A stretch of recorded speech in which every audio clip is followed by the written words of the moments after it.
السلام عليكم ورحمة الله وبركاته. الحمد لله كفى وسلام على عباده الذين اصطفى. أما بعد، أعوذ بالله من الشيطان الرجيم.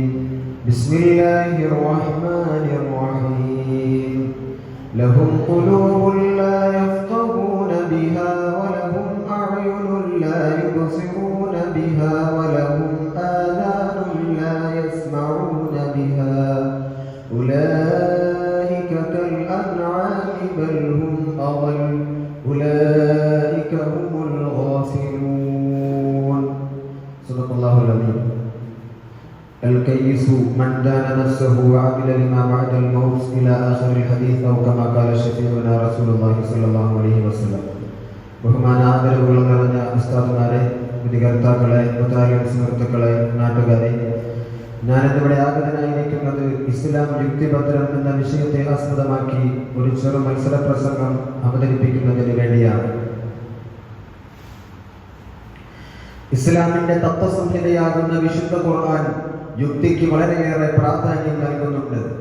വിശ്വാസം യുക്തിവിരുദ്ധമാണെന്നും ഇസ്ലാമും യുക്തിയും തമ്മിൽ പരസ്പരം സംഘട്ടനമാണെന്നും വരുത്തി തീർക്കുന്നവർക്ക് മുന്നിൽ ഇസ്ലാമിക നാഗരികതയുടെ ചരിത്രം യുക്തിക്ക് നൽകിയ സ്ഥാനവും പ്രാധാന്യവും വ്യക്തമായി പ്രതിപാദിക്കുന്നുണ്ട്.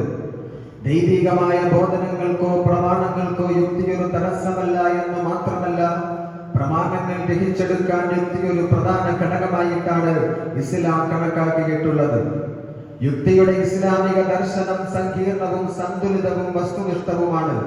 എന്നാൽ യുക്തിക്കപ്പുറം വിജ്ഞാനത്തിന്റെ വിശാലമായ ചക്രവാളങ്ങളുണ്ട്. സ്വർണത്തെ തൂക്കാൻ ഉപയോഗിക്കുന്ന ഒരു തുലാസിൽ പർവ്വതത്തെ അളന്നെടുക്കാൻ ഒരു വ്യക്തി ആഗ്രഹിച്ചാൽ എപ്രകാരമുണ്ടാകും? സൂര്യപ്രകാശത്തിൽ കൺപോളകൾ അടഞ്ഞു പോകുന്നത് കൊണ്ട് അതിനെ എതിർക്കുന്ന ഒരു വ്യക്തിയും അന്ധനും തമ്മിൽ തുല്യന്മാരാണ് എന്നതുപോലെ ശരീഅത്തിനോടൊപ്പം യുക്തിയും സമഞ്ജസമാകുമ്പോൾ അത് പ്രകാശത്തിന്മേൽ പ്രകാശമായി മാറുകയാണ് ഉണ്ടാവുക. യുക്തിപരമായ സത്യാന്വേഷണം മനുഷ്യ പ്രകൃതിയിൽപ്പെട്ട ഒരു കാര്യം തന്നെയാണ്. അതുകൊണ്ട് തന്നെ മുൻവിധിയില്ലാത്ത അന്വേഷണങ്ങൾ പലപ്പോഴും സത്യത്തിലേക്ക് എത്തിച്ചേരാൻ മനുഷ്യനെ സഹായിച്ചേക്കാം. ഒന്നുമില്ലായ്മയിൽ നിന്ന് എന്തൊക്കെയോ ഉണ്ടായെന്നും യാദൃച്ഛികത വ്യവസ്ഥാപനത്തിന് വഴിമാറിയെന്നും അതിസൂക്ഷ്മവും കൃത്യവുമായ ജൈവരംഗത്തിന്റെ രൂപകൽപ്പനയും വ്യവസ്ഥാപിതമായ പ്രപഞ്ചത്തിന്റെ ചലനങ്ങളുമെല്ലാം പിന്നിലൊരാളില്ലാതെ ഉണ്ടായതാണെന്നും വിശ്വസിക്കാൻ മുൻവിധിയില്ലാതെ സത്യത്തെ അന്വേഷിച്ചിറങ്ങിയ ഒരു വ്യക്തിക്കും സാധ്യമാവുകയില്ല എന്നതാണ് വസ്തുത. സാമാന്യ യുക്തിയും ശാസ്ത്രീയ വിജ്ഞാനങ്ങളും സൃഷ്ടാവിലേക്ക് വിരൽ ചൂണ്ടുമ്പോൾ ദൈവമുണ്ടാകരുത് എന്ന നിർബന്ധത്തോടു കൂടി മാത്രമേ ഗവേഷണ നിരീക്ഷണങ്ങൾ പാടുള്ളൂ എന്ന് പറയുന്നിടത്തേക്ക് യുക്തിവാദികൾ എന്ന് അവകാശപ്പെടുന്നവർ എത്തി നിൽക്കുമ്പോൾ മതഗ്രന്ഥങ്ങളുടെ ചട്ടക്കൂടിനപ്പുറത്തേക്ക് മറ്റൊന്നും പഠിക്കുവാനോ ചിന്തിക്കുവാനോ പാടില്ല എന്നാണ് മതങ്ങൾ പഠിപ്പിക്കുന്നത് എന്ന നിലയ്ക്കുള്ള കുപ്രചാരണങ്ങളും ഇന്ന് സമൂഹത്തിൽ നടന്നുകൊണ്ടിരിക്കുമ്പോൾ ലഹും ഖുലൂബുൻ ലാ യഫ്ഖഹൂന ബിഹാ വലഹും അഅ്യുനുൻ ലാ യുബ്സിറൂന ബിഹാ വലഹും ആദാനുൻ ലാ യസ്മഊന ബിഹാ ഉലൈക കൽ അൻആമി ബൽ ഹും അളൽ. കാണേണ്ടത് കാണുകയോ കേൾക്കേണ്ടത് കേൾക്കുകയോ ഗ്രഹിക്കേണ്ടത് ഗ്രഹിക്കുകയോ ചെയ്യാത്ത ആളുകളെ ചിന്താശേഷിയില്ലാത്ത നാൽക്കാലികളോട് ഖുർആൻ ഉപമിക്കുകയും അവയേക്കാൾ മോശമാണ് ഇത്തരക്കാരുടെ അവസ്ഥ എന്നും ഖുർആൻ നമ്മോട് പ്രതിപാദിക്കുമ്പോൾ ചിന്തയ്ക്കും യുക്തിക്കും ഖുർആൻ നൽകിയ പ്രോത്സാഹനം വളരെ വ്യക്തമാണെന്നും മാത്രമല്ല, നിങ്ങൾ ചിന്തിക്കുന്നില്ലയോ, നിങ്ങൾ ആലോചിക്കുന്നില്ലയോ എന്നിങ്ങനെ ധാരാളം സ്ഥലങ്ങളിൽ ആവർത്തിച്ച് ചോദിക്കുന്നതിലൂടെ യുക്തിക്കും ചിന്തയ്ക്കും പ്രോത്സാഹനം നൽകുക മാത്രമല്ല, മനുഷ്യപ്രകാരം പ്രവർത്തിക്കാത്തവരെ ശക്തമായ ഭാഷയിൽ ആക്ഷേപിക്കുക കൂടി ചെയ്യുകയാണ് വിശുദ്ധമായ ഖുർആൻ എന്ന് നാം മനസ്സിലാക്കേണ്ടതുണ്ട്.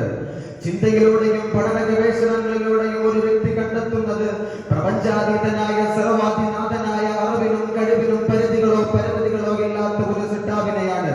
ആ സൃഷ്ടാവിന്റെ ദൂതനാണ് മുഹമ്മദ് മുസ്തഫ സല്ലല്ലാഹു അലൈഹി വസല്ലമ തങ്ങളെന്നും ആ സൃഷ്ടാവിന്റെ വചനങ്ങളാണ് വിശുദ്ധമായ ഖുർആൻ എന്നും ബോധ്യപ്പെട്ട ഒരു വ്യക്തിയെ സംബന്ധിച്ചിടത്തോളം ആ സൃഷ്ടാവിന്റെ അടുക്കൽ നിന്നുണ്ടാകുന്ന വെളിപാടുകളിൽ അബദ്ധങ്ങൾ ഉണ്ടാവുകയില്ല എന്നതാണ് അവന്റെ സാമാന്യ യുക്തി.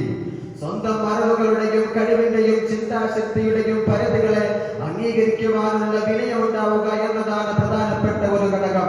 ഈ പരിമിതമായ അറിവിന്റെയും കഴിവിന്റെയും ചിന്താശക്തിയുടെയും മാനദണ്ഡങ്ങൾ ഉപയോഗിച്ചുകൊണ്ട് പരിധിയില്ലാത്ത അറിവിന്റെ ഉടമയായ അള്ളാഹുവിന്റെ വചനങ്ങളെ അളക്കാൻ ശ്രമിച്ചാൽ പലപ്പോഴും പരാജയമായിരിക്കും സംഭവിക്കുക.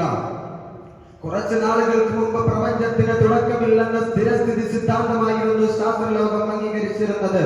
അന്നത്തെ അറിവനുസരിച്ച് പ്രപഞ്ചത്തിന് തുടക്കമുണ്ടെന്ന ഖുർആനിക വചനം തെറ്റാണെന്ന് പറയേണ്ടി വരുമായിരുന്നു.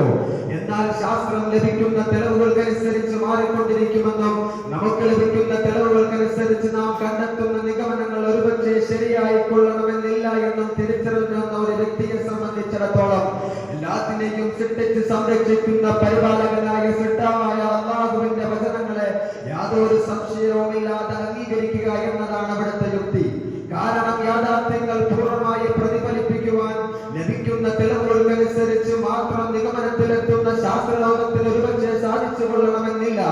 അതുകൊണ്ട് തന്നെ അല്ലാഹുവിനെയും അവന്റെ വചനങ്ങളെയും അതിൻ്റെതായ രീതിയിൽ മനസ്സിലാക്കിയവർ അന്നും പ്രപഞ്ചത്തിന് തുടക്കമുണ്ട് എന്ന് തന്നെ വിശ്വസിച്ചിരുന്നു. ഏറെ നാളുകൾക്ക് ശേഷം തെളിവുകൾ ലഭ്യമായതനുസരിച്ചാണ് പ്രപഞ്ചത്തിന് തുടക്കമുണ്ട് എന്ന് ശാസ്ത്രലോകം അംഗീകരിക്കാൻ തുടങ്ങിയത്. ഈ രീതിയിൽ എല്ലാ വസ്തുക്കളെ കുറിച്ചുമുള്ള അറിവ് പ്രപഞ്ചാതീതനായ അല്ലാഹുവിന് മാത്രമായതുകൊണ്ട് തന്നെ നന്മയെന്തെന്നും തിന്മയെന്തെന്നും അറിയിച്ചു തരേണ്ടതും അവൻ തന്നെയാണ് എന്നതാണ് ഇസ്ലാമിന്റെ യുക്തി. ഇന്നലകളിൽ നാം അറപ്പോടെയും വെറുപ്പോടെയും കൂടി കണ്ടിരുന്ന പല കാര്യങ്ങളും ഇന്ന് യുക്തിയുടെ കാലത്തിനനുസരിച്ച പരിണാമത്തിന്റെ പേർ പറഞ്ഞ് ന്യായീകരിക്കപ്പെടുമ്പോൾ ഇവകളൊക്കെയും മനോഹരമാണ് എന്ന് പറയുന്ന മതാധ്യാപനങ്ങളെ കാലഹരണപ്പെട്ടതെന്ന് ആക്ഷേപിച്ച് പുറന്തള്ളപ്പെടുകയും ചെയ്യുമ്പോൾ ഇവകളൊക്കെയും പുരോഗതിയാണോ പ്രാകൃതമാണോ എന്ന് നാം തിരിച്ചറിയേണ്ടതുണ്ട്.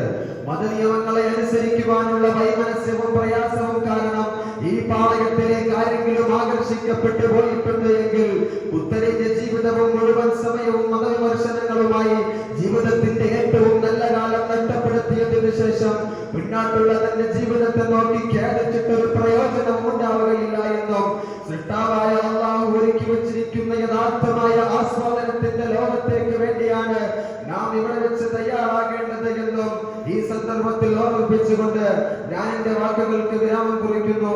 വആഖിറു ദഅവാനാ അൽഹംദുലില്ലാഹി റബ്ബിൽ ആലമീൻ. അസ്സലാമു അലൈക്കും വറഹ്മത്തുള്ളാഹി.